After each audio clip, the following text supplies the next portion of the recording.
There are hundreds of people who think they are possessed and all this. There is a science like that. One can use energies negatively to cause harm to somebody else.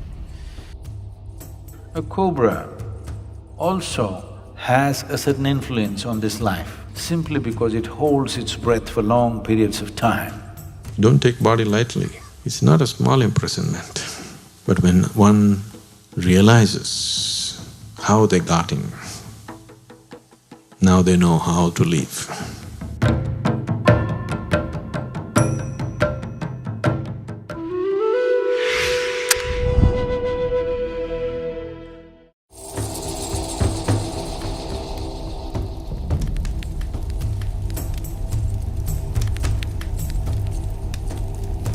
This disembodied life has no discriminatory mind. It will tend to go by its tendencies. Whatever karmic substance which is still not dissolved, which will form a certain type of tendency, will drive it in certain directions. Certain directions means wherever there is life, and the life is of such a nature that it breeds minimally. For example, a tamarind tree. If you go and watch the other trees, you will see a lot of birds will be sitting for the night's rest. No bird will settle down on a tamarind tree because the level of oxygen around a tamarind tree is extremely low. It may also move in the direction of a yogi who has a certain mastery over his breath because he is not breathing as much as others are breathing. A cobra also has a certain influence on this life simply because it holds its breath for long periods of time.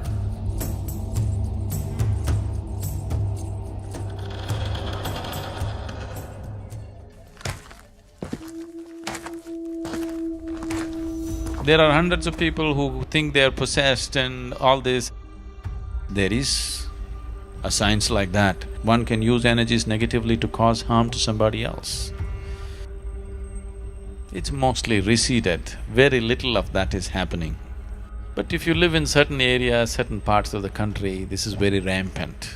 One thing is, if you have such impacts, you come and sit in the sphere of Dhyanalinga,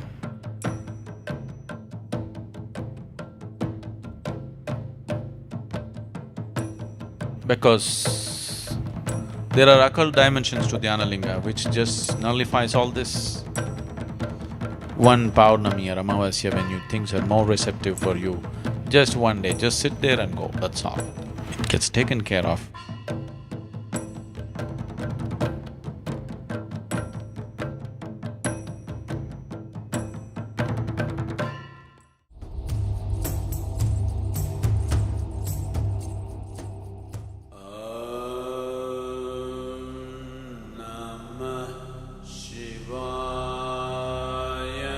Your physical body is something that you have loaned from the planet on which you're living.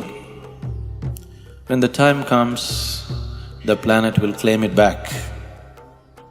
But the other dimensions of you, especially the karmic shell, continues to play. If it is in a certain level of awareness, the disembodied being is in a certain state of pleasantness. It is this that is being referred to as heaven, because they have left their physical body in a certain state of awareness. They enjoy the sweetness at a certain period of time. A holiday, a vacation, before you take on another physical body. Similarly, if people live in certain states of fear, anxiety, anger, in certain states of ignorance, the karmic shell has acquired a certain kinds of unpleasantness about itself. This unpleasantness is what we refer to as hell.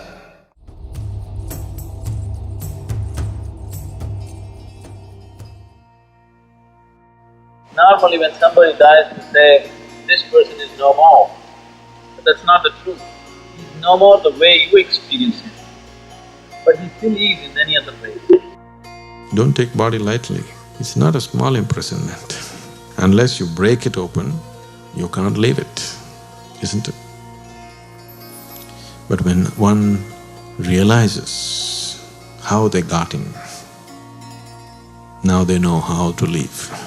If a person consciously sheds the body without damaging the body in any way, like you shed your clothes, you shed your body fully consciously, then we say this is Mahasamadhi.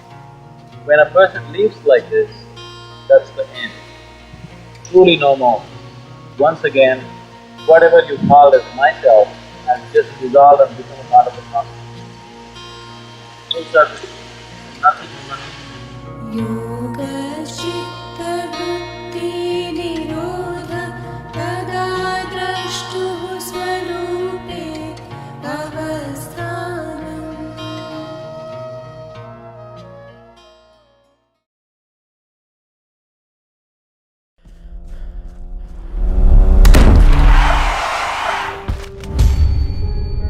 What happens to dead people? Do they become ghosts? Do they haunt houses? Do they possess you? Sadhguru demystifies the dead. When a person dies and his information is not done, his prarabdha is not done, then life is still vibrant, but body is gone.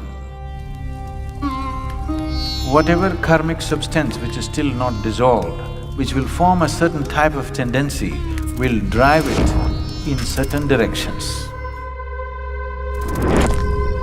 There are many aspects to it. If I say these things, you will start imagining things tonight. Watch Disembodied Beings, a 6-part series only on Sadhguru exclusive.